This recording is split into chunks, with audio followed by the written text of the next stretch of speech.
एकच विनंती करतोय, काही दिवसापूर्वी आमची बहीण तुमच्याकडे आलेली आहे, दिव्या शिंदे नावाची रिसम आहे, तिच्यावरती सुद्धा तुम्ही काही व्हिडिओचं काम करत आहात. तर ती गोष्ट ऐकून घ्या, दुसरी गोष्ट ती त्या गौरी समाजाची आहे आणि आज त्या गौरी समाजाचे नेता इकडे लक्षात घ्या.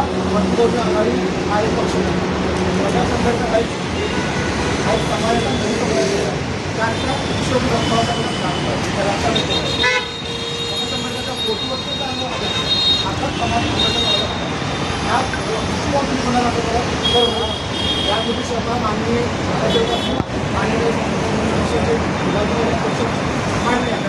सगळे पक्षाचे कार्यकर्ते मान्य आहे, पण तुम्ही कशाकडे बाहेर नव्हता बाबासाहेबांच्या विचार करत नाही आणि काय काय जनतेच्या गोष्टी त्यानुसार तुम्ही वाचायला असतात.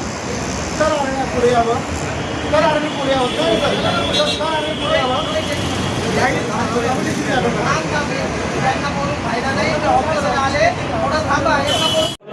साहेबांनी विचारलं तर एक्सटेंड फाईल काय, त्याच्यानंतर बाळासाहेबांचा हेतू काय, आम्ही तुमचं पूर्ण ऐकलं, आता आमचं आहे.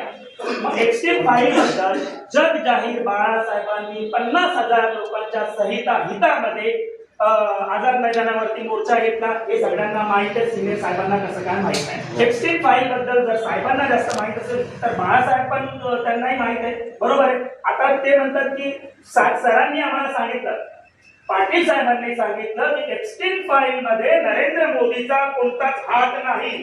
साहेबांनी प्रत्यक्ष सांगितलं आतमध्ये सीसी फुटेज आहेत, आम्ही पण आहेत, आम्ही चुकीचे असणार, आमच्यावर कारवाई करा. आता आम्ही दुसरं तुम्हाला सांगतो, एक्सटेंड फाईल मध्ये जर का नरेंद्र मोदीचा कसलाच संबंध नाही. पुलवामाचा मी तुम्हाला सांगतो, नरेंद्र मोदीने खोटा इतिहास दाखवला. काय दाखवला?